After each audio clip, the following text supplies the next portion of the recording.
सभी घर में हैं? चलिए, बहुत अच्छा लगा। घर में रह करके भी आप हमारे चैनल से जुड़े हुए हो, बहुत अच्छा लगा। सही बच्चे जुड़े हुए हैं। आइए एजुकेशन पॉइंट में। और तो और मैं एजुकेशन पॉइंट में सही बच्चों को स्वागत करता हूं कि हाँ, आज भूगोल के सभी चैप्टर्स का जो एमसीक्यू है, मोस्ट इंपॉर्टेंट क्वेश्चन पेपर का, वो आना ही आना है 100%। अगर आप 50 में से 25 याद करके जाएंगे, कम से कम 10 पक्का आएगा ही आएगा आपके पेपर में, कंफर्म डिट्टो। सही बच्चे याद रखें, एजुकेशन पॉइंट में हैं आप। कहां हैं? एजुकेशन पॉइंट में। मैम डी नवाब सर, चलिए स्टार्ट करते हैं लाइव क्लासेस में सही बच्चों का।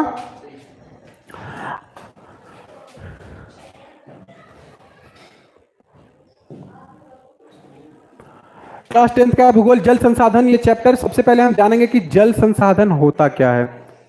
ओके, जल संसाधन होता क्या है। कंफर्म सही बच्चे तैयार हैं देखने के लिए कि जल संसाधन क्या है? प्राकृतिक का दिया हुआ, देखिए, सभी संसाधनों में से एक यह जल संसाधन है। इसको लिख लीजिएगा।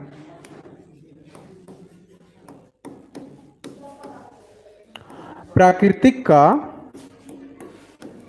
दिया हुआ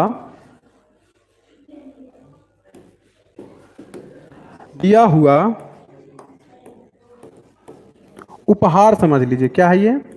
उपहार। और वो है जल। क्या है? जल। अर्थ ये कहता है कि जल के बिना जीवन नहीं है। जल के बिना जीवन नहीं है। कंफर्म? इस धरती पर जल के बिना किसी भी चीज का होना असंभव है। तो क्यों ना जल को अच्छी तरीके से हम जान ले कि इसमें क्या क्या है, नहीं है इस चैप्टर में। चलिए,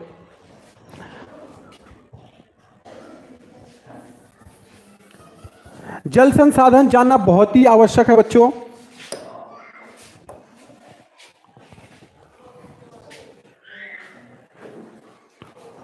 एजुकेशन पॉइंट में है आप, घबराने की कोई आवश्यकता नहीं है। सभी वो मोस्ट इंपॉर्टेंट सवाल जो आपके पेपर में आएगा, वही चीज आपको कराया जा रहा है।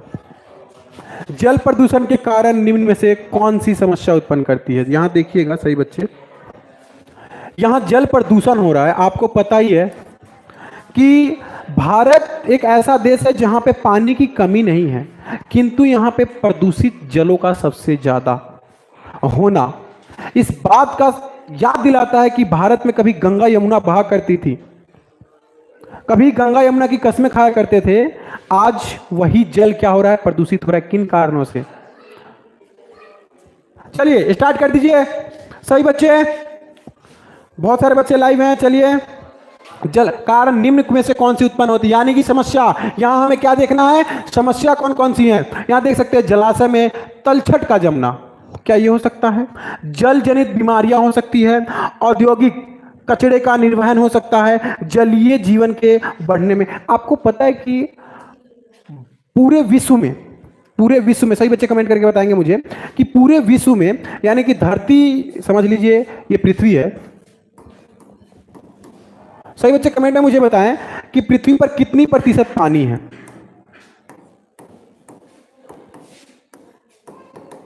कितनी प्रतिशत पानी है?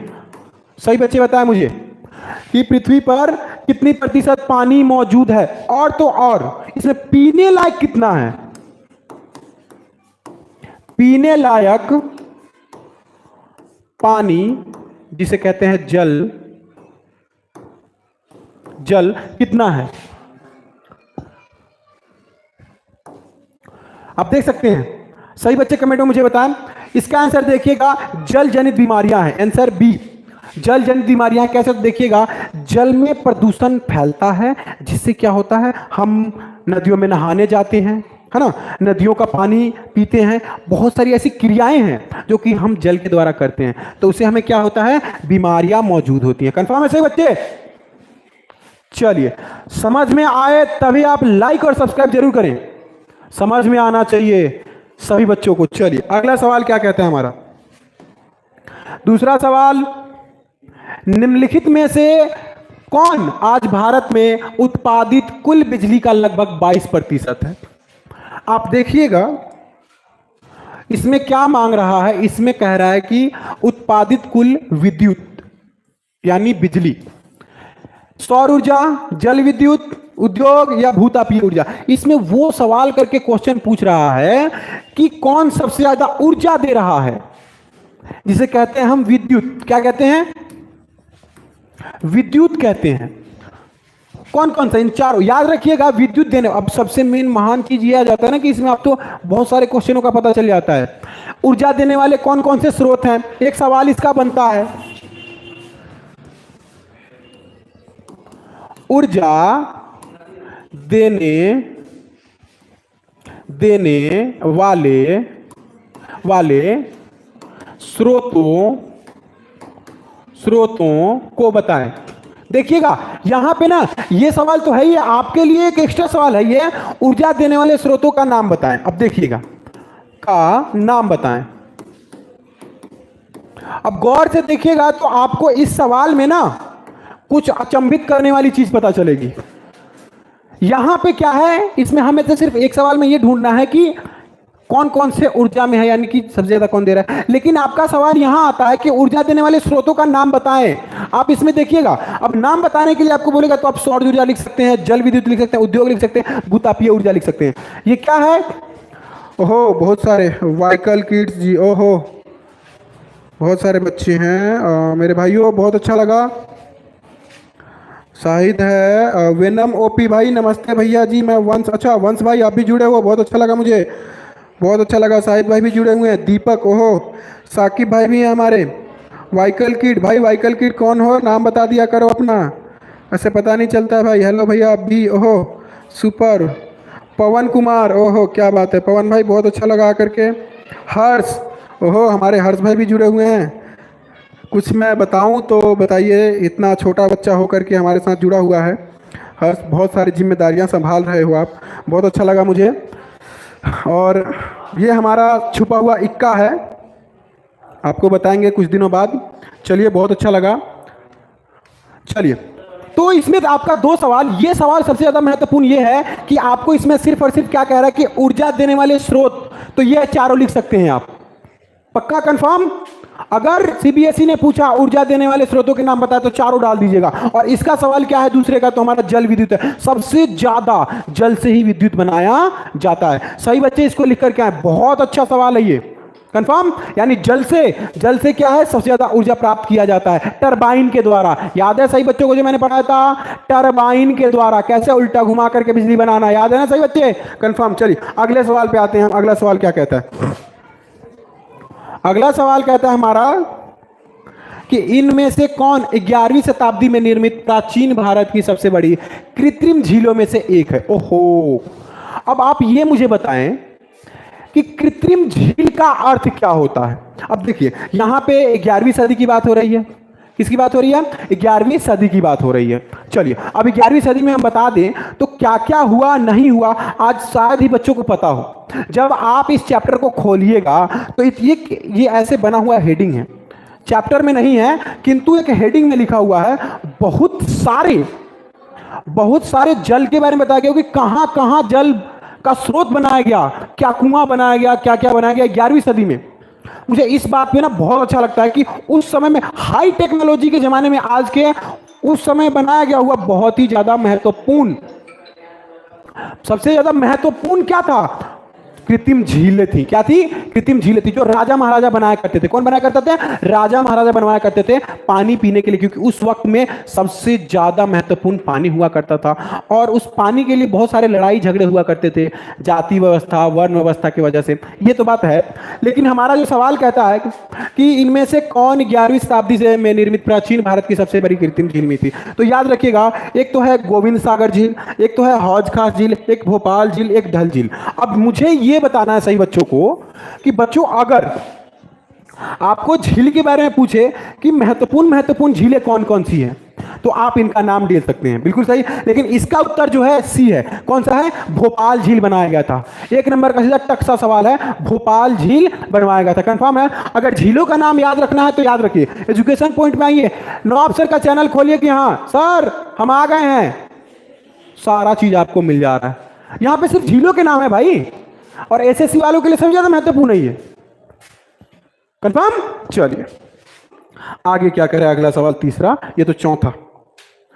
चलिए चौथा क्वेश्चन हमारा कह रहा है सवाल, इनमें से कौन सी जलीय कृतियां प्राचीन काल की विशेषता नहीं है? देखिए यहां कृतियों का क्या अर्थ है। कृतियों का मतलब होता है बनावट। क्या होता है? बनावट। अब इसमें कह रहा है प्राचीन काल। प्राचीन काल, इतिहास 3 भागों में बटा हुआ सभी को पता है, तो ये प्राचीन काल की बात पूछ रहा है। कब की? प्राचीन काल की, कि विशेषता नहीं है।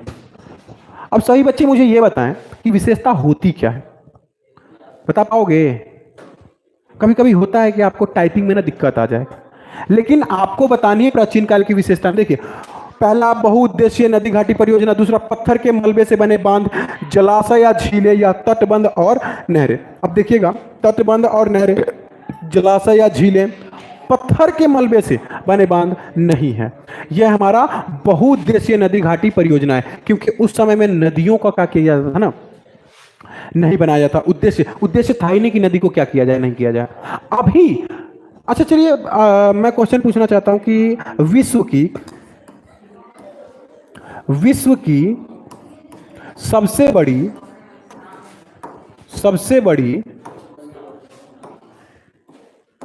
सबसे बड़ी नदी कहां है? कहां है? सही बच्चों को पता है कि कौन सी है? याद रखिए, ट्विस्टेड क्वेश्चन सीखिए आप, क्योंकि आप एजुकेशन पॉइंट में है। ट्विस्टेड क्वेश्चन देखिए, इसमें मैंने ये नहीं पूछा कौन सी है। सही बच्चों को पता है कि नील नदी सबसे बड़ी है, पिछली बार में लाइव क्लास में मैंने बता दिया था, लेकिन आपका कहां है वो नील नदी, ये जानना जरूरी है। तो इसका चौथे सवाल का जो उत्तर है वो बहुउद्देशीय नदी परियोजना है, क्योंकि उस समय में ऐसा नहीं हो पाता था, उद्देश्य नहीं लगाया पाता था, सिर्फ और सिर्फ अपने जीवन को जीने के लिए ही नदियों का उपयोग किया जाता था। बहुत सारी ऐसी चीजें हैं। चलिए ये है इसका आंसर, सही बच्चे याद रखें हैं। अगला सवाल क्या कहता है, पांचवा सवाल देखिएगा सही बच्चे, खारे जल की सबसे बड़ी झील कौन है? ओहो, खारे पानी में। चलिए एक और सवाल बनता है कि खारे पानी में खारे पानी में कौन सा जीव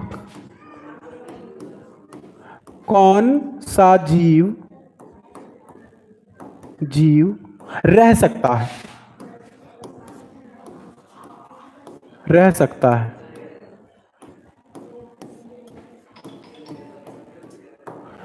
खारे पानी में कौन कौन सा जीव रहता है? सही बच्चे बताएं, क्योंकि आपका पेपर आने वाला है भाई, इंडिया, ऑल ओवर इंडिया। ये याद रखिए, इन सब सवालों को पढ़ के जाए, 10वीं है, सीबीएसई कुछ भी मांग ले। तो चलिए, खारे जल की सबसे बड़ी झील कौन सा है? ए बैकाल, बी लोनार, कैस्पियन, मृत सागर। अब देखिएगा, इसकी सबसे बड़ी विशेषता है मृत सागर की कि आप इसमें डूब ही नहीं सकते हैं। भारत के बच्चे पता है क्या करना चाहते हैं? सबसे ज्यादा चाहते हैं तैरना। भाई मैं तो ये जीत जाऊंगा, वो जीत जाऊंगा, लेकिन डूबने से डरते हैं। तो भारत के बच्चों में ना, ये देखो सबसे बड़ी बात है, ये मृत सागर ऐसा एक सागर है जिसमें आप कैसे भी तैरो, आप डूबोगे ही नहीं, आप डूबोगे ही नहीं। याद रखिएगा इस बात को। इसका आंसर है हमारा बैकाल। बैकाल खारे पानी की सबसे बड़ी झील है, याद रखिएगा सही बच्चे, बैकाल सबसे बड़ी खारे पानी की झील है, कंफर्म। और इसका उत्तर सही बच्चे कमेंट में मुझे बताएंगे, जल्दी बताएं मुझे कमेंट में कौन कौन सा जीव रहता है। उड़ गए तोते? उड़ गए ना? किताब लो, आओ एजुकेशन पॉइंट में, तब आपको पता चलेगा। चलिए आगे जानते हैं अगला सवाल क्या कहता है हमारा। ओहो, पृथ्वी का कितना भाग जल से घिरा हुआ है? ओह, सही बच्चे थोड़ा सा कंफ्यूज हैं, सवाल तो पहले ही पूछ लिया गया था, लेकिन नहीं, वो अलग सवाल था। कितनी प्रतिशत पानी थी? यहां पे पृथ्वी जो है ना हमारी, पृथ्वी ये कितनी प्रतिशत घिरी हुई है पानी से? याद रखिए, सवाल देखिए, कितना प्रतिशत यानी भाग। अब पृथ्वी को 4 भागों में बांटते हैं। चलिए, पूरा पानी, पूरा पानी, पूरा पानी। कैसे? देखिए, ये 3 हिस्सा क्या है? पूरा पानी ही है। क्या है? पानी ही है। याद रखिएगा, जब अंतरिक्ष से देखा जाता है ना पृथ्वी को, तो जहां नीला नीला दिखाई देता है ये पृथ्वी का भाग, ये पृथ्वी का समझ लीजिए तो एक ग्लोब है। अब जो ये ग्लोब है ना, जब अंतरिक्ष से देखा जाता है तो पानी कहां देखा जाए, कैसे पता चलता है? तो जहां नीला नीला दिखाई देता है ना, नीला जहां दिखाई देता है वो पूरा क्या होता है? पानी होता है, पूरा समुद्र होता है। तो चलिए इसमें अंतर देखते हैं। पृथ्वी का कितना भाग घिरा हुआ है? ए 3/4, 2/3, 1/4, 3 नहीं, यहां आपको मैंने पहले ही आंसर बता दिया है। इशारों में नहीं समझते हैं? देखिए ना, यहां पे 3/4 है भाई, यहां मैंने पहले ही बता दिया है आपको। सही बच्चे याद रखें, कंफर्म। चलिए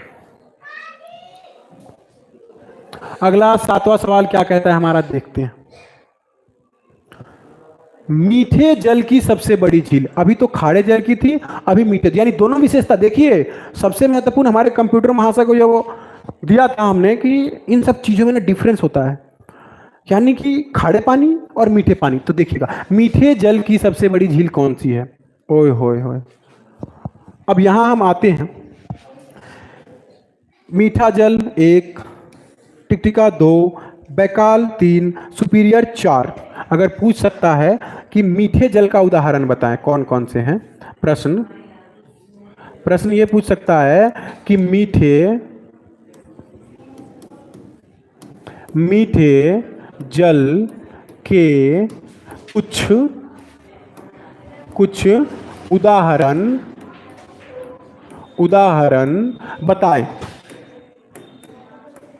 बताएं। या तो फिर ऐसे पूछ सकता है, मीठे जल के कुछ नाम बताएं।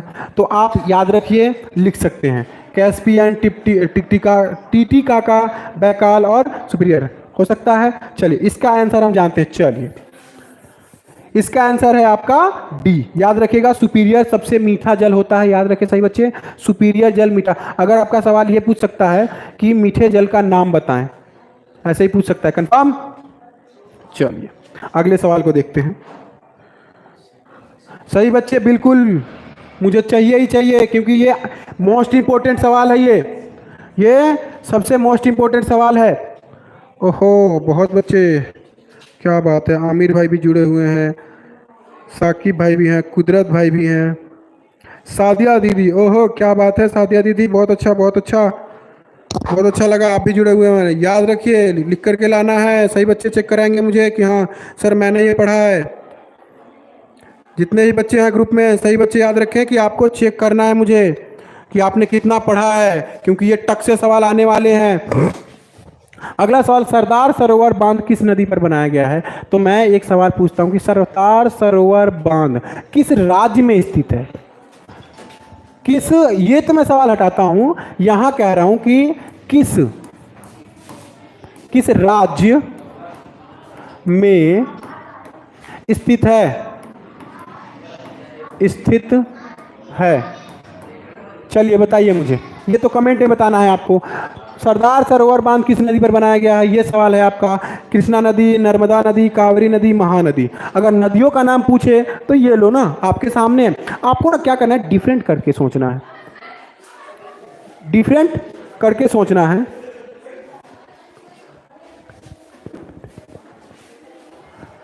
कि नदियों के नाम बताना है आपको। तो इसमें हमारा बी आंसर है नर्मदा नदी, यानी कि सरदार सरोवर बांध कहाँ स्थित है? ये सीधा नर्मदा नदी में है। याद रखें सही बच्चे। चलिए कंफर्म है। कॉपी किताब लेकर के बैठे सही बच्चे, ये सबसे महत्वपूर्ण है। और एसएससी वाले आपके लिए तो सबसे ज्यादा इंपॉर्टेंट है ये, याद रखिएगा नदियों के नाम। चलिए, सबसे गहरी खारे जल की झील कौन सी है? ओहो, ये देखिएगा, गहरी और खारा जल, यानी कि जिसमें जल ही खारा है, पूरा नमकीन है, पूरा नमकीन है, और सबसे ज्यादा गहरा भी है, सबसे ज्यादा गहरा भी है। तो कौन सी है हमारा? मृत सागर, बैकाल, चिल्का, यूरन। ये आंसर है इसका ए। कौन सा है? ए है। याद रखिएगा सही बच्चे, मृत सागर ये सबसे ज्यादा क्या है? गहरा है, और इसी कारणवश इसमें कोई डूबता भी नहीं है, क्योंकि ये सबसे ज्यादा क्या है? नमकीन है। कंफर्म? चलिए आगे देखते हैं अगला सवाल क्या कहता है सही बच्चों के लिए। भारत में सिंचाई के प्रमुख साधन। ओहो, ये देखिएगा भारत में सिंचाई। अब सिंचाई का मतलब क्या होता है? खेती बाड़ी करना। क्या होता है? खेती बाड़ी करना। क्या होता है? खेती बाड़ी करना होता है।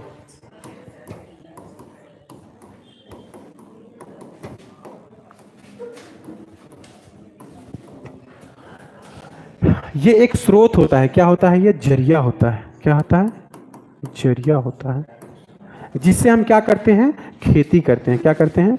जिससे खेती की जाती है। जिससे खेती की जाती है। याद रहेगा? चलिए, और अगर सिंचाई का तरीका ना मालूम हो तो हम खेती नहीं कर सकते हैं। याद रखिएगा। ये देखिए नहरें, नहरों का क्या अर्थ होता है? सही बच्चे बताएं, नहरों का क्या अर्थ होता है ना? तालाब, कुएं और नलकूप, उपयुक्त सभी। इसमें आंसर है आपका उपयुक्त सभी, क्योंकि नहरों से हम क्या करते हैं?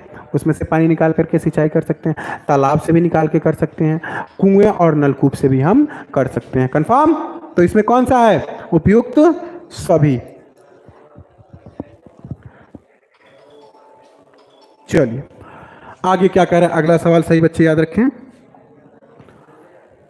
किसी ने सही कहा है, अपने किस्मत को ना खुद ही बनाना है। अपने किस्मत को खुद ही बनाना है, और आना है एजुकेशन पॉइंट में आना है। सही बच्चे याद रखें। चलिए अगला सवाल क्या कहता है, निम्नलिखित में से कौन सी बहुउद्देशीय परियोजना सतलुज ब्यास नदी बेसिन में पाई जाती है? सतलुज ब्यास नदी बेसिन में पाई जाने वाली बहुउद्देशीय परियोजना को बताना है हमें। तो देखिएगा, ए हीराकुंड परियोजना, बी दामोदर घाटी परियोजना, सी भाखड़ा नांगल परियोजना, या डी रिहंद परियोजना। अब देखिए, अगर आपका सवाल कह सकता है कि परियोजनाओं के नाम बताएं, बहुउद्देशीय परियोजनाओं के नाम बताएं, 1 2 3 4, लो सीधा टक सा 2 लिखने का भी आएगा तो 4 नंबर 2 नंबर में तो आ ही सकता है कम से कम। आंसर है इसका सी, भाखड़ा नांगल परियोजना। याद रखिए, भाखड़ा नांगल बांध जो है ना, हमारे विश्व में सबसे बड़ा है। ये परियोजना सबसे बड़ा था भाखड़ा नांगल बांध का। याद रखें सही बच्चे, मैं कल पूछ भी लूंगा। चलिए अगला सवाल क्या कहता है सही बच्चे, 12वां सवाल जो है आपके स्क्रीन के ऊपर, निम्नलिखित में से किस नदी पर हीराकुंड बांध का निर्माण किया गया हुआ है? ओहो, अब ये देखिए, हीराकुंड जो बांध है निर्माण किया गया हुआ है। क्या किया गया हुआ है? निर्माण किया गया हुआ है। तो किस नदी पर? सवाल ऐसे भी घुमा के पूछ सकता है। वो है हमारा महानदी। याद रखिएगा, कौन सा? महानदी है हमारा। सही बच्चे ध्यान से देख रहे हैं, महानदी है वो। कंफर्म? और ये देखिए, सतलुज, ब्यास, नर्मदा, ये सब नदियों के प्यारे प्यारे नाम है। सही बच्चे, इसको याद कर लेना, बड़ा मजा आएगा आपको। चलिए अगला सवाल। चलिए ये रहा आपके सामने, कुल उपलब्ध जल में पीने लायक जल कितना है? ओहो, ये तो सभी के लिए महत्वपूर्ण है। यानी कि समझ लो कि ये पृथ्वी पर 100% वाटर है। कितना है? 100% वाटर है। कंफर्म? चलिए, क्योंकि ये है हमारा 3/3 है, 3/3, हाँ 3/3 है, 3/3 पानी है ना? 1 2 3, 1 2 3। अब इसको हम मान लेते हैं 100% पानी है। अब ये पूछ रहा है कि 100% में से कितनी प्रतिशत पानी पीने लायक है? तो 2.5%। सही बच्चे याद रखें, 2.5% सिर्फ पीने लायक है। बाकी सब क्या है? बाकी सब खारे पानी में तब्दील है। क्या है? बाकी सब खारे पानी है। याद रखिएगा, बाकी सब खारे पानी है। कंफर्म? और ये नमकीन होता है। क्या होता है ये नमकीन होता है, नमकीन होता है। तो चलिए एक बात याद रखिए, सही बच्चे मुझे कमेंट में बताएंगे मुझे कि कौन सी ऐसी मछली है जो नदी में रहते हुए भी खारे पानी नहीं पीती है? चलिए मुझे बताएं सही बच्चे, कौन सी ऐसी मछली है जो पानी में रहते हुए भी वो पानी नहीं पीती है? क्योंकि वो खारे पानी में भी रहती है और पानी पीती नहीं। चलिए बताइए मुझे, सही बच्चे कमेंट में सही बच्चे बताएं मुझे। और जितने भाई मेरे साथ लाइव हैं अपने अपने दोस्तों को भी जोड़ लें, जिससे उनके लिए फ़ायदा हो जाएगा। सही बच्चे बताएं, सही बच्चे, मैं देख रहा हूँ, सही बच्चे जुड़े, लाइव चल रहा है आपका। अच्छा जी, किसी को पता नहीं है। ओहो, वो मैं हिंट दे देता हूँ, वो मनुष्यों का सबसे प्यारा मछली है। और याद रखें कि वो सबसे ज़्यादा प्यार होने के साथ साथ वो मनुष्यों से दोस्ती भी कर लेता है, ऐसी मछली है। कमेंट में मुझे सही बच्चे बताएंगे उसका आंसर। याद रखिए इसका बी आंसर है। क्या है इसका? बी आंसर है। कंफर्म? चलिए 14वां सवाल क्या कहता है? भारत का पहला जल विद्युत केंद्र कहाँ स्थापित किया गया था? ये याद रखिएगा, ये एसएससी यानी स्टाफ सिलेक्शन के लिए सबसे ज़्यादा महत्वपूर्ण है। स्टाफ सिलेक्शन कमीशन के लिए सबसे ज़्यादा महत्वपूर्ण है। और ये 10वीं वाले ये पूरी 100% ये क्वेश्चन आएगा ही आएगा कि पहला जल विद्युत केंद्र कहाँ स्थापित किया गया था। क्या पंजाब में, क्या उड़ीसा में, क्या राजस्थान में, क्या गुजरात में? सही बच्चे बताइए। ये है हमारा गुजरात में कावेरी नदी पर पहला, याद रखिएगा, पहला जल विद्युत लगाया गया था। अभी सवाल गया है आपका जिसमें लिखा हुआ था कि सबसे ज़्यादा विद्युत किससे प्राप्त होता है, तो वो जल से होता है। और जल विद्युत सबसे पहले कहाँ लगाया गया था? वो लगाया था हमारा गुजरात में लगाया गया था। कहाँ, कौन सी नदी पर? अगर सवाल यही पूछ सकता है कि पहला जल विद्युत किस नदी पर लगाया गया था, याद रखिएगा किस नदी पर पूछ सकता है, किस नदी पर लगाया गया था, याद रखे तो वो है कावेरी नदी। याद रहेगा सही बच्चों को, कावेरी नदी पर, याद रखे। चलिए गुड, बहुत अच्छा। अगला सवाल देखते हैं। मीठे जल की सबसे ऊंची झील। ओहो, अभी मीठे जल की सबसे बड़ी झील की बात आई थी, अब ये कह रहा है कि मीठे जल की, है ना। ओहो, मीठे जल की, हाँ, मीठे जल की सबसे ऊंची झील का नाम क्या है? मीठे जल की, याद रखिएगा इसका टीटीकाका है। कौन सा है? टीटीकाका है। एक बैकाल भी है, विपिन है, ये सब अलग अलग झीलें हैं, याद रखेंगे सही बच्चे। चलिए आगे सही बच्चे, अगला सवाल देखते हैं। 16वां क्या कहता है बच्चों के लिए? ओहो, क्या महत्वपूर्ण। महानदी बेसिन पर निर्मित बहुउद्देशीय परियोजना क्या है? देखिए, महानदी बेसिन पर निर्मित बहुउद्देशीय परियोजना क्या है? हीराकुंड परियोजना, सलाली परियोजना, सरदार सरोवर परियोजना या मेटूर परियोजना? ये देखिए, अगर आपको पूछ सकता है कि परियोजनाओं के नाम बताएं तो 1 2 3 4 ये परियोजना हमेशा आप लिख सकते हैं।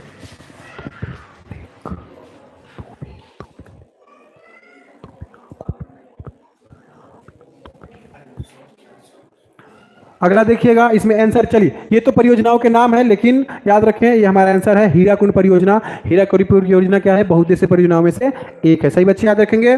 चलिए अगला सवाल देखिएगा। अगला 17वां सवाल हमारा क्या कहता है? 17वां सवाल कह रहा है हमारा,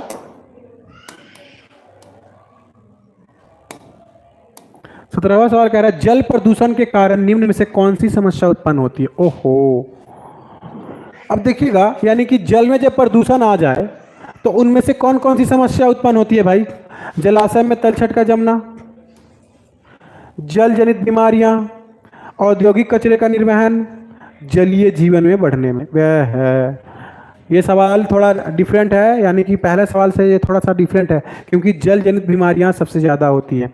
याद रहेगा सही बच्चों को, ये हमारा आंसर बी है। चलिए अगला 18वां सवाल देखते हैं। निम्नलिखित में से कौन आज भारत में उत्पादित कुल बिजली का लगभग 22% है? ओहो, यानी सबसे ज्यादा क्या दे रहा है? 22% बिजली दे रहा है। क्या दे रहा है? बिजली दे रहा है। कहाँ? तो वो भारत में। कहाँ पर? भारत में बिजली दे रहा है। सौर ऊर्जा, जल विद्युत, उद्योग या भूतापीय? यहाँ देखिएगा, उद्योग का उल्टा है। उद्योग क्या करता है ना, उद्योग चलाने के लिए हमें किसकी जरूरत पड़ती है? विद्युत की। किसकी? विद्युत की। लेकिन ये क्या देता है, ये देता है ऊर्जा, यानी कि क्या दे रहा है हमारा, बिजली देता है, सौर ऊर्जा बिजली देता है, जल विद्युत भी बिजली देता है, और भूतापीय भी विद्युत देता है। लेकिन इसमें हम क्या देखें कि सही आंसर क्या है, सही जो सीबीएसई ने मांगा है जो सवाल का, उसका जवाब क्या है। तो सभी बच्चे याद रखें, इसका है जल विद्युत। जल विद्युत क्योंकि वो 22% बिजली दे रहा है, और भारत में सबसे ज्यादा बिजली भी यही उत्पन्न करता है। कंफर्म। चलिए, ये थोड़ा डिफरेंट है, याद रखिएगा। सही बच्चे थोड़ा सा वो हो जाते हैं कि डिफरेंट जो है इस पर टिक मार देते हैं, नहीं, डिफरेंट जो होता है ना उसमें क्या करते हैं, टिक मार देते हैं कि अरे इतना डिफरेंट है, सौर ऊर्जा ये है, ये भी देता है, ये भी देता है, ये भी। तो हमें सवाल को समझना है ना कि निम्नलिखित में से कौन आज भारत में उत्पादित कुल बिजली का लगभग कितने %। तो भाई ये उद्योग जो है ना, सब बच्चे क्या करते हैं, इस पर टिक मार देते हैं। अरे भाई समझ के मारना, ये खाता है विद्युत, ये खाता है। चलिए अगले सवाल पे आते हैं। अगला सवाल क्या कहता है हमारा 19वां कहता है, इनमें से कौन 11वीं शताब्दी में निर्मित प्राचीन भारत की सबसे बड़ी कृत्रिम झीलों में से एक हो। ये सवाल हो चुका है, और ये शायद दोबारा रिलीफ हो गया होगा। तो चलिए कोई नहीं, इसको मैं हटा करके दूसरा सवाल देखता हूं। 20वां, ये भी सवाल हमारा हो चुका है। प्राचीन काल की विशेषताएं, क्योंकि इनमें से कौन सी जलीय कृतियां प्राचीन काल की विशेषता नहीं है, तो वो बहुउद्देशीय नदी परियोजना है। ये भी सवाल हमारा हो चुका है, ये भी सवाल हमारा हो चुका है, क्योंकि इसमें जो 18 क्वेश्चन थे सबसे ज़्यादा महत्वपूर्ण थे। हीराकुंड निम्नलिखित में से कौन सी बहुउद्देशीय परियोजना सतलुज ब्यास नदी बेसिन में पाई जाती है, तो हीराकुंड परियोजना है, ये तो आपको पता ही है। भाखड़ा नांगल परियोजना है, हाँ बिल्कुल सही है, भाखड़ा नांगल। और 22वां निम्नलिखित में किस नदी पर हीराकुंड का बांध निर्माण किया गया था, तो महानदी है, ये भी सवाल आपका हो चुका है। ये आपका रिवाइज हो रहा होगा, समझ लीजिए एक प्रकार से। और 23वां है राजस्थान में, ये थोड़ा सा हो सकता है, हो जाता है गलतियां बच्चों से। हमारा जो कंप्यूटर मैन है, समझ लीजिए एक प्रकार से बच्चा ही है, और कभी कभी उनको लगता है कि हाँ ये चीज़ें याद रखना बहुत ज़्यादा ज़रूरी है, तो आपके लिए वो गलतियां करता है, याद रखें, वो आपके लिए गलतियां करता है। चलिए, राजस्थान में छत वर्षा जल संग्रह को क्या कहा जाता है। ओहो, राजस्थान में जल वर्षा, याद रखिए, राजस्थान में छत वर्षा। ओहो, यहां पे क्या किया गया हुआ है, छत वर्षा जल संग्रहण। संग्रहण का मतलब क्या होता है,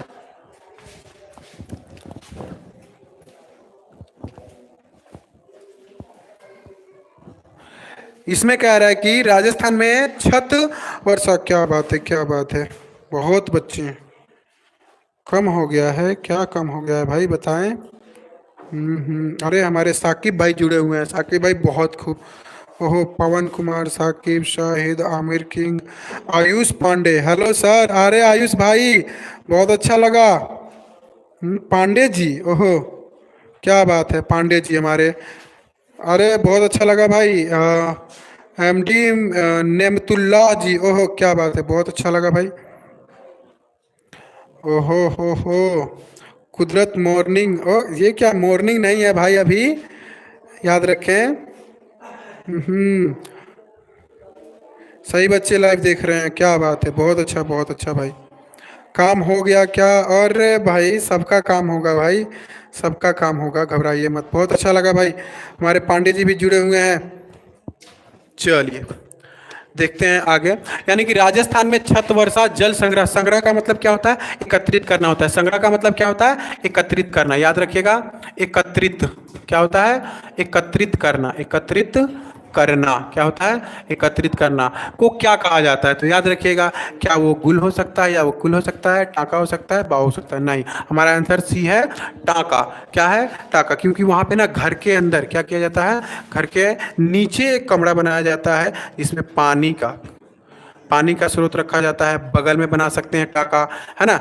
घर के बगल में एक कमरा अलग से बना दिया जाता है, जो जल से क्या होता है ना, ये जो छत होता है हमारा, इस पे क्या होता है, वर्षा होती है, और ये एकत्रित होकर के पाइप के द्वारा क्या होता है, ये इसमें आ जाता है। इसमें आने के बाद में ना इसको बहुत सारी चीज़ों में उपलब्ध किया जाता है। और राजस्थान गर्मी का जगह है, तो क्या किया जाता है ना कि जब अगर ये अलग कमरा होगा या नीचे होगा ना, तो इसमें होता है यूँ है कि ये ठंडक पहुँचाता है, सभी कमरों में क्या होता है, ठंड पहुँचाता है। कन्फर्म है। तो इसे टाका बोलते हैं। क्या बोलते हैं सही बच्चे? याद रखिएगा, टाका बोलते हैं। एसएससी वालों को भी याद रखना बहुत जरूरी है। चलिए अगला सवाल देखते हैं। ओहो, 24वां सवाल तो बहुत ज्यादा महत्वपूर्ण है भाई। निम्नलिखित में से कौन सा पर्यावरणीय नुकसान बहुउद्देशीय परियोजनाओं के कारण नहीं होता है? ओहो, घुमा दिया हुआ है, देखिए सवाल को घुमाया गया हुआ है। पर्यावरणीय नुकसान बहुउद्देशीय परियोजनाओं के कारण नहीं होता है। वो कौन कौन सा है? एक है हमारा जल जनित बीमारियां और कीट, जल के अत्यधिक उपयोग से उत्पन्न प्रदूषण, या भूकंप या ज्वालामुखीय गतिविधियां। तो इसका आंसर है डी, ज्वालामुखीय गतिविधियां।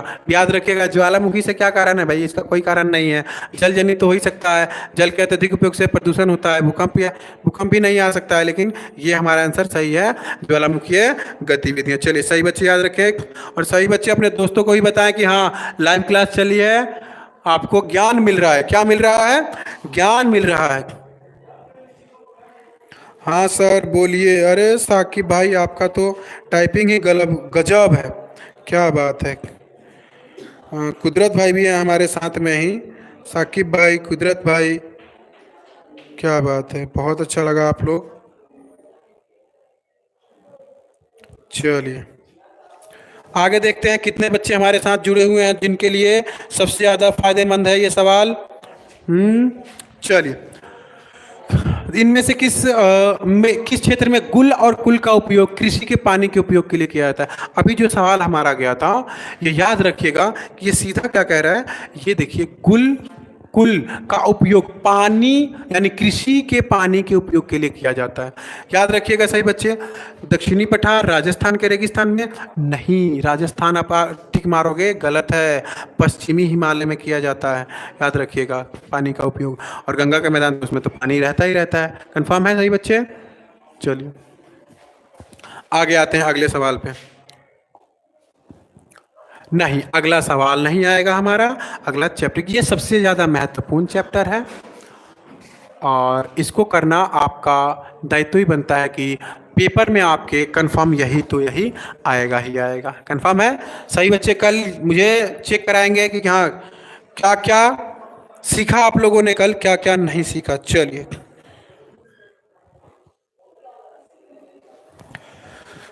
चलिए अगला चैप्टर हमारा कौन सा है? भूगोल में कृषि है। कृषि, ओहो, सबसे पहले तो हम जानेंगे कि कृषि होती क्या है। कुछ बच्चे कहते हैं भैया हम किसान नहीं बनेंगे। अरे भाई, कृषि किसानों से रिलेटिव है।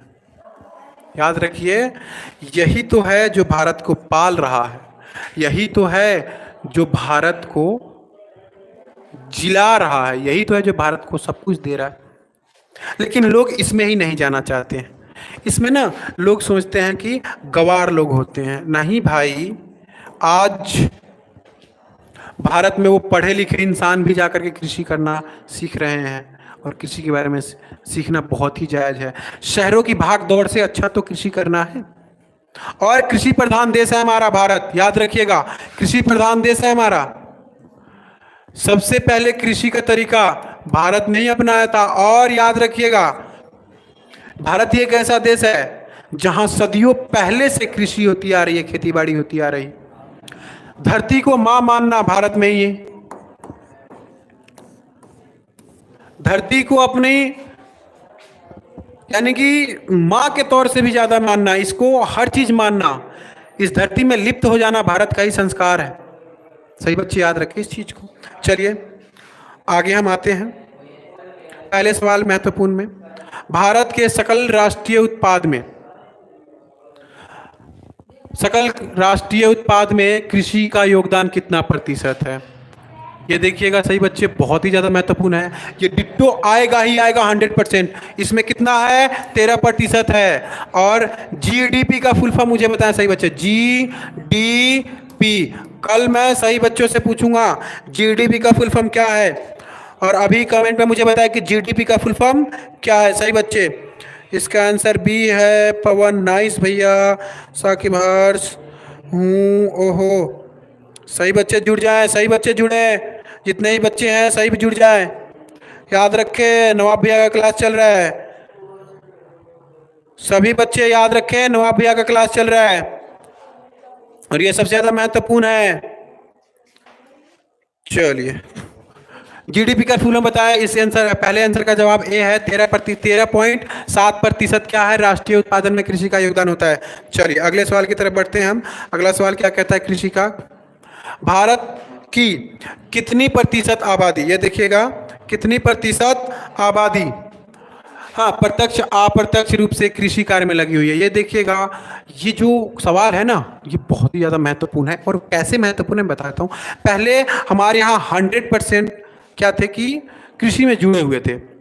कुछ जो थे, यानी कि आज़ादी से पहले जब हमारे भारत में उद्योग नहीं था तो जीने का क्या था साधन, तो वो था कृषि था। लोग मेहनत करते थे, यानी कि जमीन का सीना चीर करके और उसमें फसल उगाते थे और उगाने के तत्पश्चात अपना भरण पोषण करते थे। तो याद रखिए कि अप्रत्यक्ष रूप से अभी कितनी प्रतिशत लगी हुई, तो 53% लगी हुई, कि 53.8% समझ लीजिए। यानी कि 50% से भी ज्यादा, 50% से भी ज्यादा लोग अभी भी कृषि में जुड़े हुए हैं। और सभी मुझे बताएं कि किस किस राज्य में, किस किस राज्य में, किस किस राज्य में, राज्य में सबसे ज्यादा, सबसे ज्यादा, सबसे ज्यादा कृषि होती है। चलिए सही बच्चे मुझे कमेंट में बताएं किस किस राज्य में सबसे ज्यादा कृषि होती है। मैं सही बच्चों का कमेंट देख रहा हूं। आकाश किंग डॉन, ओहो आकाश किंग भाई, डॉन भाई, क्या बात है, क्या बात है, बहुत अच्छा बहुत अच्छा। साकिब भाई भी है। पंजाब, ओहो ये हासिर जी कौन है भाई? हाँ सर जी, ओहो पंजाब। और किन किन राज्यों में होता है? सही बात है आदर्श, क्या बात है आदर्श भाई, बहुत अच्छा बहुत अच्छा। उत्तर प्रदेश, क्या बात है, उत्तर प्रदेश। सभी बच्चे बताएं मुझे किस किस राज्य में है सबसे ज्यादा खेती? बिल्कुल सर, अच्छा बिल्कुल सर। चलिए ये देखिएगा, इसका उत्तर है पंजाब, पंजाब और हरियाणा, पंजाब और हरियाणा। याद रखें सही बच्चे, पंजाब और हरियाणा। चलिए इसमें सबसे ज्यादा खेती की जाती है। मैं सही बच्चों का कमेंट देख रहा हूं, ये नहीं कि नहीं, बिल्कुल सर, ओहो क्या बात है, क्या बात है। सही बच्चों का कमेंट मैं देख रहा हूं। एमडी कुदरत, पंजाब हरियाणा, क्या बात है, क्या बात है, बहुत अच्छा बात, बहुत अच्छा। चलिए अगला सवाल देखते हैं हम। अगला सवाल क्या कहता है सही बच्चों के लिए? वर्तमान समय में, वर्तमान समय में कुल कृषि भूमि का कितना प्रतिशत भाग प्रति भूमि का है?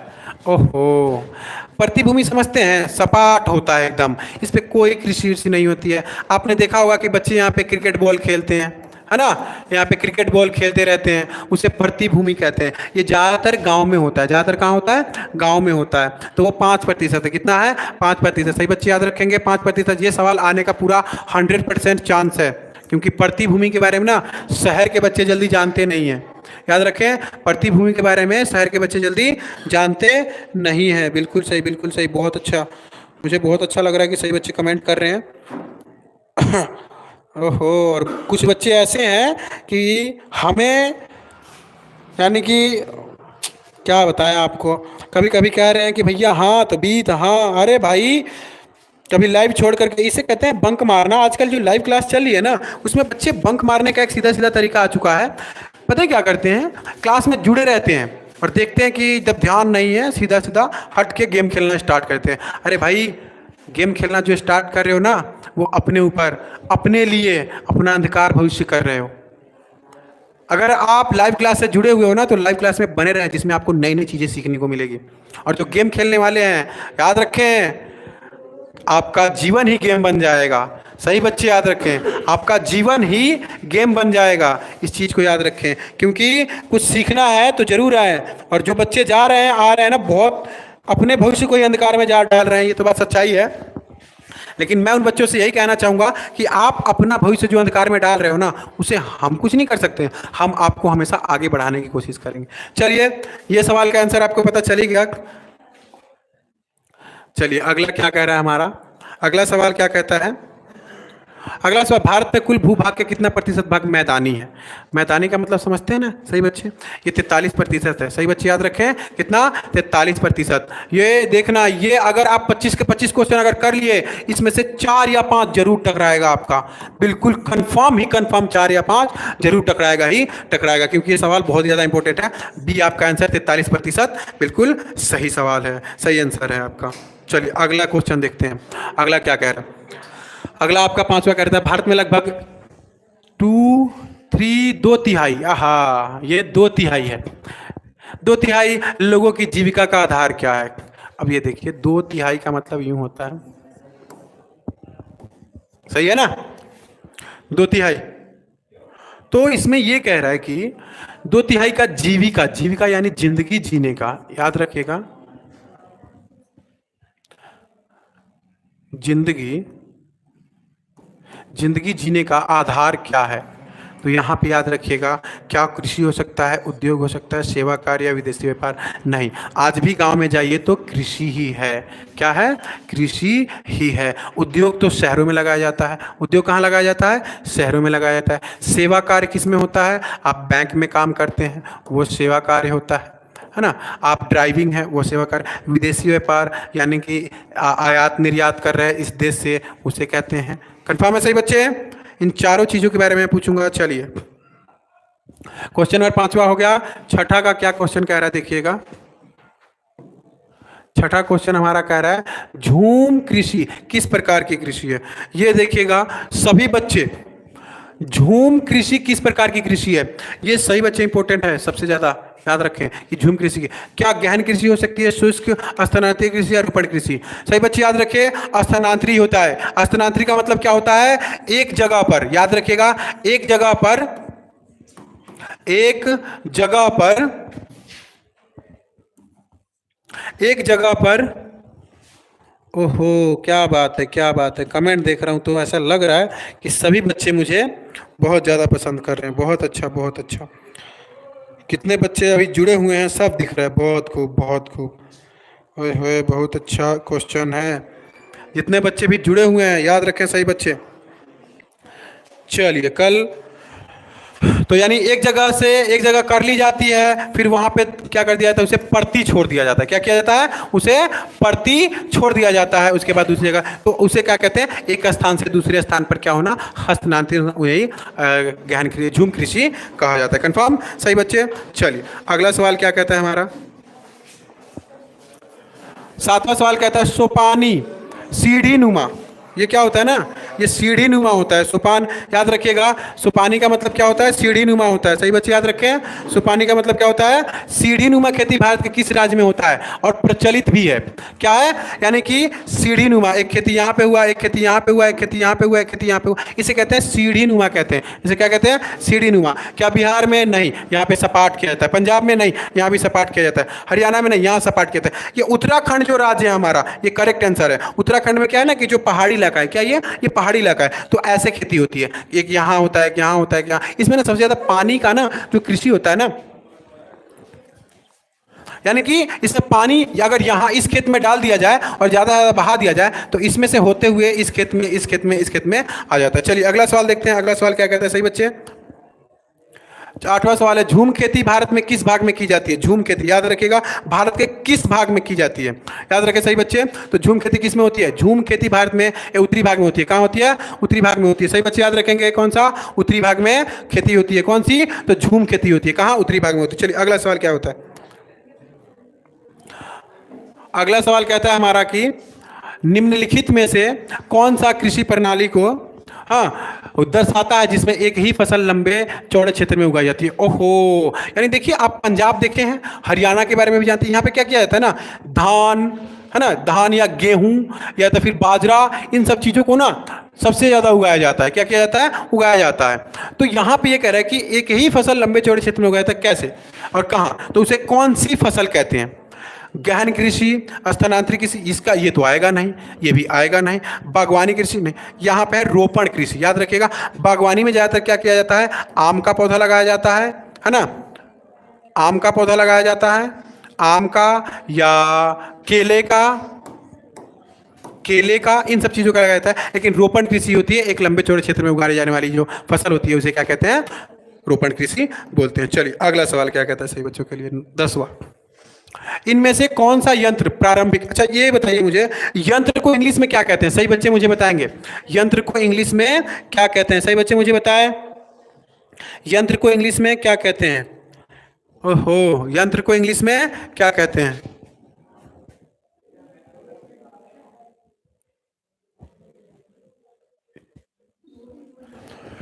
तो यंत्र, यंत्र को कहते हैं मशीन कहते हैं। क्या कहते हैं? मशीन कहते हैं। क्या कहते हैं?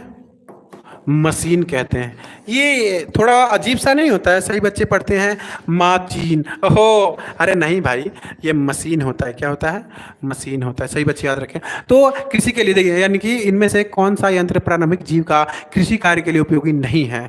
यानी कि सबसे पहले प्रारंभिक, इसमें देखिएगा प्रारंभिक में नहीं था, प्रारंभ में नहीं था, हल था, खुरपी था, ये दाल, दाल तो खाने वाली चीज है। ये ट्रैक्टर जो है ये हमारा आंसर है, क्योंकि ये सबसे पहले नहीं था, ये एक यंत्र है, ये अभी अभी इसको बनाया गया हुआ है। बिल्कुल सही, ट्रैक्टर प्राचीन समय में नहीं था, प्रारंभिक जीव का कृषि में ये नहीं था। चलिए अगला सवाल क्या कहता है 11वां, हाँ अगला 11वां कहता है निम्नलिखित में से किस फसल की खेती रोपण कृषि के अंतर्गत की जाती है? रोपण कृषि याद रखिएगा, रोपण कृषि चाय होती है। सही बच्चे टिक मार दे, चाय। धान नहीं होती है, गेहूं नहीं होती है, कपास नहीं होती है, ये कौन सी होती है? चाय होती है। क्या होता है?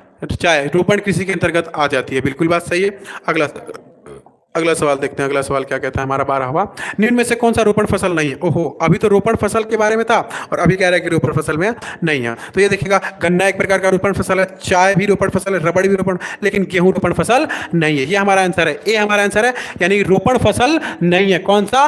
गेहूं नहीं है, हमारा रोपण फसल है। सही बच्चे याद रखें। अगला सवाल देखते हैं 13वां सवाल, रबी फसल की बुआई किस माह की आरंभ में की जाती है? यानी कि रबी जो फसल है वो कौन से महीने में की जाती है? सही बच्चे याद रखें। क्या जून जुलाई, मार्च अप्रैल, अगस्त सितंबर या अक्टूबर नवंबर? तो याद रखिएगा ये ठंडे का मौसम में होता है, तो अक्टूबर और नवंबर में ज्यादातर इसको बोया जाता है। कंफर्म। चलिए अगला सवाल क्या कहता है 14वां सवाल देखिएगा आपके स्क्रीन पर।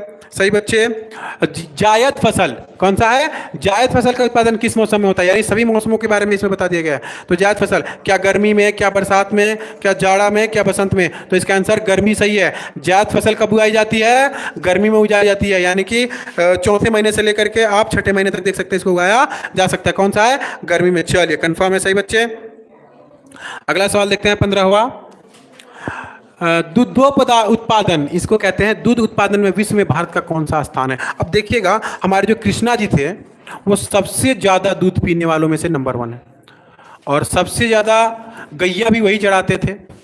वो किस कुल थे, किस कुल से थे? सही बच्चे मुझे कमेंट। दूध उत्पादन विश्व में भारत का कौन सा स्थान है? तो याद रखिएगा द्वितीय है, नंबर 1 नहीं है लेकिन द्वितीय है। दूसरे नंबर पे हम सबसे ज्यादा दूध उत्पादन कहते हैं, और इसको श्वेत क्रांति के नाम से भी जाना जाता है। दूध के बारे में जो क्रांति हुई है उसे श्वेत क्रांति के नाम से जाना जाता है। याद रखिएगा। सही बच्चे कंफर्म है, दूसरे नंबर पे है दूध उत्पादन में। चलिए अगला सवाल क्या कहता है, ऑपरेशन फ्लड का दूसरा नाम क्या है? ओहो, ऑपरेशन फ्लड, ये सही बच्चे, ये तो एसएससी के लिए भी है ना, सबसे महत्वपूर्ण, और 10th बेस पे भी है, 10th बेस के लिए भी ये सबसे महत्वपूर्ण सवाल है। ऑपरेशन फ्लड का दूसरा नाम क्या है? तो वो है हमारा श्वेत क्रांति है, जो किससे रिलेटेड है? दूध से रिलेटेड है। किससे? दूध से रिलेटेड है। और सबसे ज्यादा भारत में किस राज्य में दूध उत्पादन होता है? सही बच्चे मुझे कमेंट में बताएंगे कि सबसे ज्यादा उत्पादन दूध का किस राज्य में होता है। ये हमारा श्वेत क्रांति का है, याद रखिएगा। सही बच्चे, हरित क्रांति इसके जनक कौन है? पीली क्रांति इसके जनक कौन है? और नीली क्रांति इसके जनक कौन है? और श्वेत क्रांति के जनक? सही बच्चे, अगर नाम पता हो तो जल्दी कमेंट में मुझे बताएं। अगला सवाल क्या कहता है 17वां, देखिएगा, दूध उत्पादन में से संबंधित ऑपरेशन फ्लड 2 नामक योजना कब प्रारंभ की गई? ओहो भाई, ये तो सबसे महत्वपूर्ण सवाल है दोनों के लिए, क्योंकि मैं दोनों चीजों को बता रहा हूं मैं आपको। याद रखिएगा, ये सबके लिए सबसे ज्यादा है। दूसरा, ऑपरेशन फ्लड 2 नामक योजना कब बनाई गई थी? ऑप्शन 1981। सही बच्चे याद रखें, ऑप्शन 1981 याद रखिएगा। सही बच्चे कंफर्म है। चलिए अगला सवाल क्या कहता है, भारत में, अरे रुक जाओ भाई, रुक जाओ। भारत में भारत में धान की खेती, भारत में धान की खेती सबसे अधिक कहाँ होती है? ओहो, ये मैंने बच्चों से पूछा था ये सवाल कि सबसे ज़्यादा धान की खेती कहाँ होती है और सबसे ज़्यादा चावल किस राज्य के लोग खाते हैं। तो उन्होंने बहुत अच्छा जवाब दिया था मुझे। सही बच्चे याद रखिए, पश्चिम बंगाल। यहाँ पे तीनों फसल याद रखिएगा, यहाँ पे तीनों फसल है ना, तीनों फसल क्या होता है ना, तीनों फसल के रूप में क्या उगाया जाता है? चावल उगाया जाता है यहाँ पे। और यहाँ का सबसे ज़्यादा फेमस जो है मच्छी भात है। क्या है? मच्छी भात है, याद रखिएगा। मच्छी भात यहाँ का सबसे ज़्यादा फेमस है। तो वो कौन सा है? पश्चिम बंगाल में। चलिए अगला सवाल, किस राज्य में धान के सिंचित क्षेत्र अधिक मिलते हैं? सिंचित क्षेत्र, सिंचित का मतलब सबसे ज़्यादा जो धान उगाया जाता है वो पश्चिम बंगाल नहीं, ये गलत जवाब है। सही बच्चे याद रखें, धान सिंचित किया जाता है तमिलनाडु है हमारा। कहाँ? तमिलनाडु। आंध्र प्रदेश भी गलत है, उत्तर प्रदेश भी गलत है, तमिलनाडु में। याद रखिएगा, वहाँ के लोग ज़्यादातर स्किन उनके काले होते हैं तमिलनाडु में, वो किस सिंचित किया जाता है ना, तो वहाँ पे सूरज ज़्यादा उगता है और पानी है, यानी कि समझिए समुद्र के किनारे होता है, तो उनके कारण वहाँ के लोगों का जो स्किन होता है वो काला हो जाता है। इसका आंसर बी, तमिलनाडु बिल्कुल सही आंसर है। चलिए अगला सवाल देखते हैं हम। गेहूं फसल है कौन सी? गेहूं कौन सी फसल? ओहो, देखिएगा, क्या खरीफ है, रबी है, जायद है, इनमें से कोई नहीं? बताइए कौन सा है इनमें से कोई? यारे भाई रबी है। आपको पता है गेहूं कब उगाया जाता है? ठंडी में, ठंडी में उगाया जाता है। और गांव में पता है क्या होता है, जब उसको उगाया जाता है ना, यानी कि जब बोया जाता है, कोहरा पड़ता रहता है और उसी में वो उगता है, क्योंकि उसके तापमान में ना ठंडाहट चाहिए उसको उगने के लिए, इसलिए उसे ठंडी में, यानी रबी फसल होता है गेहूं फसल। याद रखिएगा, रबी फसल होता है गेहूं। चलिए 21वां, इनमें से कौन सा गेहूं का प्रमुख उत्पादन नहीं है? यानी कि किस राज्य में गेहूं नहीं उगाया जाता है? उत्तर प्रदेश में उगाया जाता है, मध्य प्रदेश में भी उगाया जाता है, राजस्थान में भी गेहूं उगाया जाता है, लेकिन तमिलनाडु में नहीं, क्योंकि यहाँ पे क्या उगाया जाता है? चावल। याद रखिएगा, यहाँ पे भी चावल उगाया जाता है, इसीलिए यहाँ पे तमिलनाडु में क्या होता है? गेहूं नहीं उगाया जाता है। याद रखिएगा। चलिए अगला सवाल क्या कहता है आपके लिए? 22वां सवाल कहता है, गेहूं के उत्पादन में भारत का विश्व में कौन सा स्थान है? ओहो, याद रखिएगा, सिर्फ हम दाल में नंबर 1 पे हैं। किस पे? दाल में भारत क्या है ना, नंबर 1 पे है, दाल में नंबर 1 पे है, बाकी सब में हम क्या हैं? द्वितीय नंबर पे हैं। तो गेहूं के उत्पादन में भारत का विश्व में कौन सा स्थान है? वो द्वितीय है। मैं आपको देखिए ये चीज बता दिया हूं, सबसे महत्वपूर्ण, दाल हमारे यहाँ सबसे ज्यादा उगाई जाती है, लेकिन बाकी सब चीजें द्वितीय नंबर पे आती है। अगर ऐसा सवाल आता है तो नहीं पता हो तो द्वितीय जरूर मार दे। क्यों? क्योंकि हमारा सब कुछ द्वितीय पे, सिर्फ दाल ही है जो नंबर 1 पे हम भारत उगाते हैं और खाते भी हैं। इनमें से कौन मोटे अनाज की फसल नहीं? मोटे अनाज की फसल, अब देखिएगा, यहाँ पे ज्वार ये भी अनाज है, बाजरा ये भी अनाज है, रागी ये भी अनाज, लेकिन ये गन्ना अनाज में नहीं आता है। गन्ना क्या होता है? एक पेड़ होता है। क्या होता है ये? एक पेड़ होता है। आपने कभी खाया है गन्ना? खेतों में बैठ के, चोरी करके, हाय हाय, गांव में ना जब गन्ना जाओ, अपनी खेत छोड़ के ना दूसरों के खेत से चुरा करके ना, और वो भी किनारे पे बैठ करके दांत से खाते, क्या मजा आता है। आप भी जाएं और इसका लुत्फ उठाएं। तो गन्ना क्या है? ये मोटे अनाज में नहीं आता। चलिए अगला सवाल क्या कहता है? 24वां हमारा, भारत में ज्वार की सबसे अधिक खेती कहाँ होती है? यहाँ पे है कहाँ होती है, कहाँ होती है? तो देखिए, क्या महाराष्ट्र में, क्या गुजरात में, क्या उत्तर प्रदेश में, क्या तमिलनाडु में? तो याद रखिएगा, ज्वार सबसे ज्यादा महाराष्ट्र में उगाया जाता है। कहाँ उगाया जाता है? महाराष्ट्र में उगाया जाता है ज्वार। और इसकी रोटी, हाय हाय, खाने का मजा ही अलग है। और 10वीं वालों याद रखना, तुम खाना मत, अभी सिर्फ पढ़ाई में बिजी रहो। आखिरी सवाल हमारा क्या कहता है, देखते हैं। भारत में बाजरा की सर्वाधिक खेती कहाँ होती है? तो पता चल ही गया, ये दो सवाल है।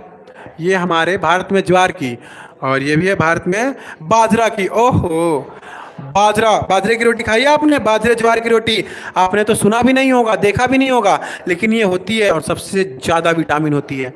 आज गांव में जो वृद्ध व्यक्ति हैं वो सतुआ खाते हैं, मिर्ची खाते हैं, प्याज खाते हैं और हष्ट पुष्ट रहते हैं। और आजकल के बच्चे चिली पोटैटो, मोमोस, अन्य वो चीज़ें जिनको खाने से उनको बीमारी ही होती है, उन चीज़ों पे ज़्यादा चाहत करते हैं।